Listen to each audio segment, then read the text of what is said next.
Hello, Tuba-Ubers. How are you? So, I have to tell you, it has been a heck of a month here in the great Southeast. Yes, it has.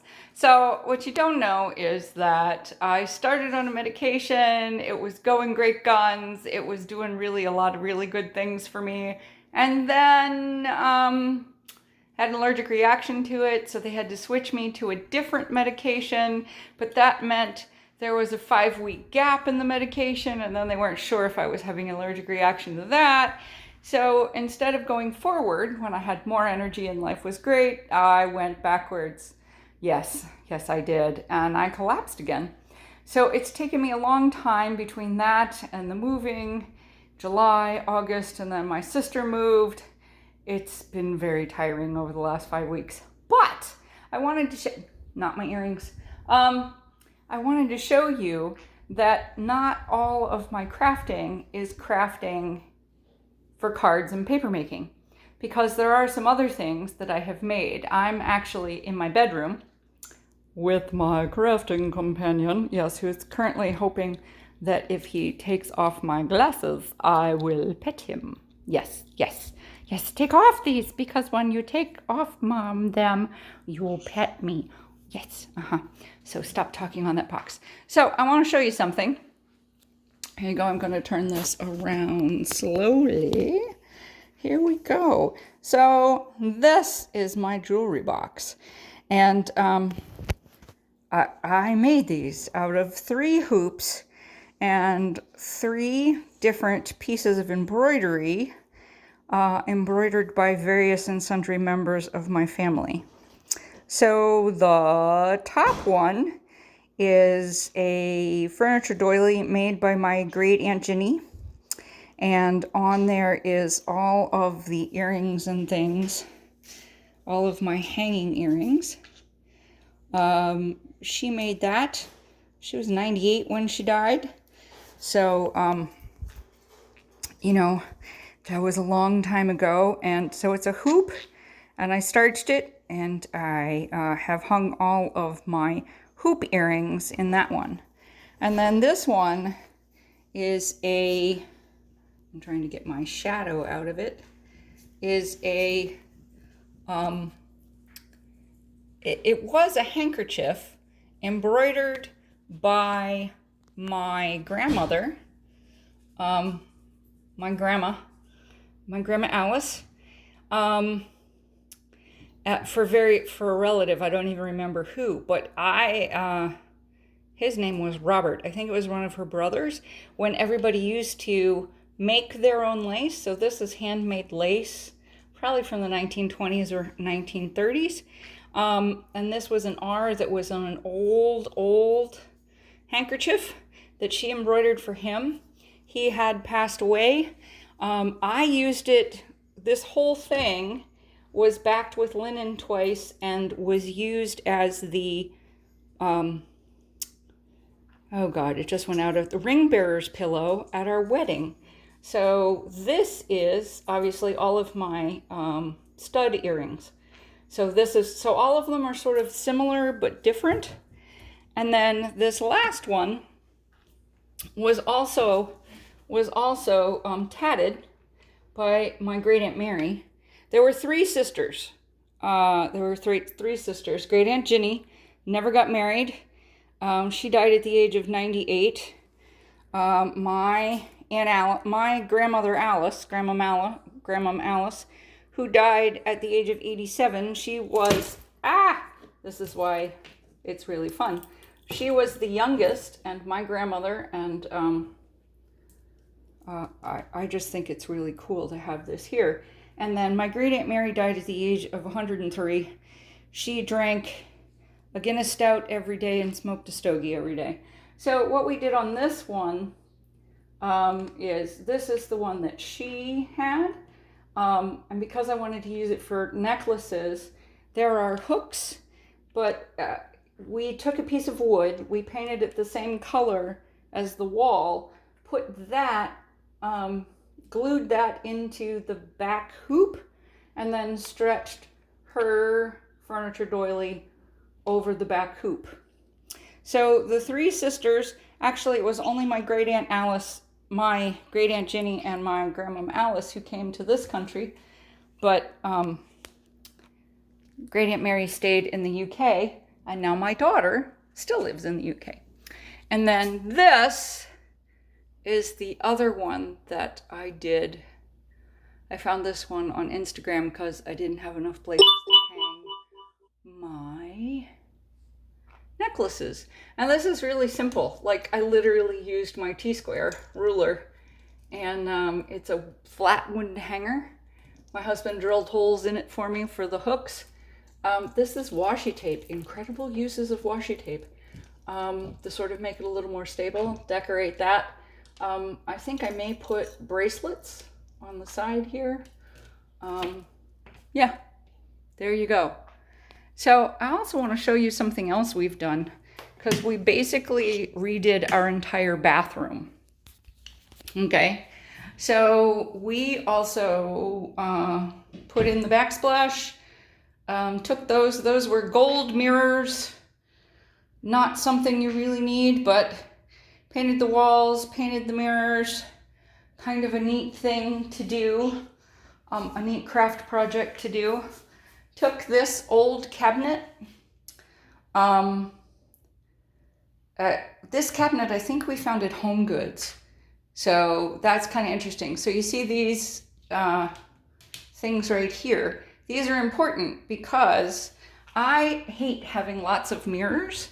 And so this was also a tablecloth that I think Great Aunt Ginny tatted. And so my husband took the medicine cabinet that was here, made the box a little bit bigger, and then built a door for it. And literally that's what we did. So this is wood. That's her pieces of her tablecloth that I centered and glued in place. And then on the back here, this is paper that's stapled on the back here to sort of keep it all in place. We still have to get a magnet thing to keep it closed. But you know what? Isn't that amazing? So remember that your paper crafting and your crafting can also, you can make whatever you want in your house to sort of like give you what you want. You don't have to settle for what you want. You know, you've got an imagination. You can do whatever you want.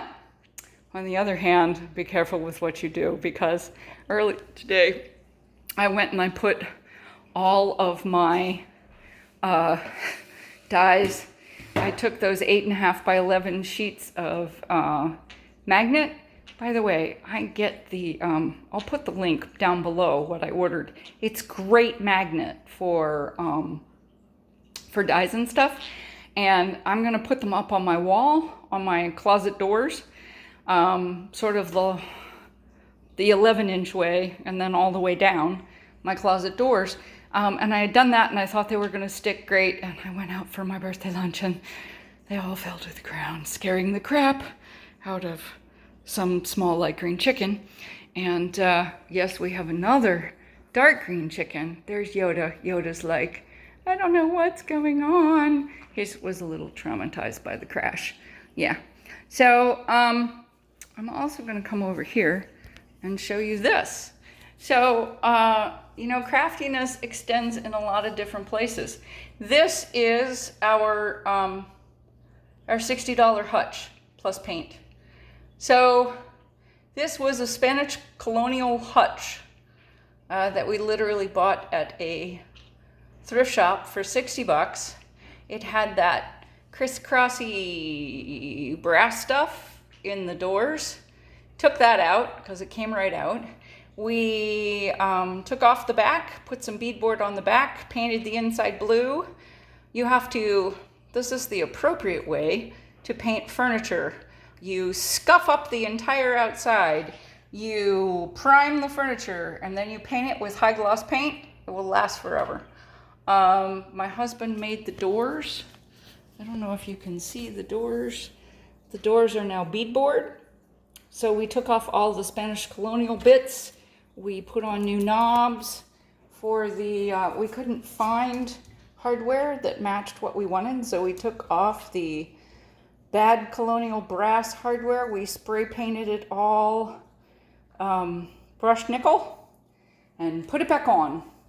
And we added the chair rail at the top because we are New Englanders at heart, taking off that, you know, the weird Spanish colonial thing that most of them come with. There you go. Little shine, some imagination. You too can have what you want. We're gonna do the same thing for our kitchen cabinets. We're painting the uppers light gray and the bottoms dark blue eventually, and we have some tiling to do on the backsplash. These things happen very slowly because every afternoon at 2:30 I kind of fall asleep. Let's see, what else have we done? Oh, let me show you the guest bathroom. So if you ever come to our house, you know what you're gonna get into. Yeah. Okay, so yeah, we did all of this. So this is another example of what you do with painted furniture. You can paint old vanities exactly the way you want. This is that standard builder grade cabinets. It's what you do. You scuff up all the sides, you prime them, you paint them any color you want. Yeah, you don't have to have what you don't want. And Steven's going to change out that medicine cabinet for me too, as soon as we get there. Yeah, and you too can pour your own granite countertop. Yes, you can. Yes, I live in Florida. I love my Florida kitsch. I do. So this has not been a crafty video as far as crafting with paper, but just because you don't craft with paper doesn't mean there isn't crafting that goes on. There's lots of crafting that can go on in your house that you don't necessarily, you know, maybe I should make some more videos of that. I'm going to put a backsplash in there too that's made out of shells and epoxy. So maybe perhaps I will show you all that. Yeah, but first I have to put together all of these Christmas cards. Yeah, I have to do that. Anyway, I wish you guys a great week. I hope you enjoy your holidays. Don't you love that little head? Look at that little head. Is that the cutest little head? He just looks like the most exciting little chicken, pigeon, whatever. He is, of course, biting the crap out of my hair. Yeah, that's what he does. Anyway, have a great time. If you enjoyed this video, if you don't enjoy this video, don't tell me about it. But if you do, then click that subscribe button and click that bell so you get all of my new videos. Believe me, I'm not going to be overwhelming you with them.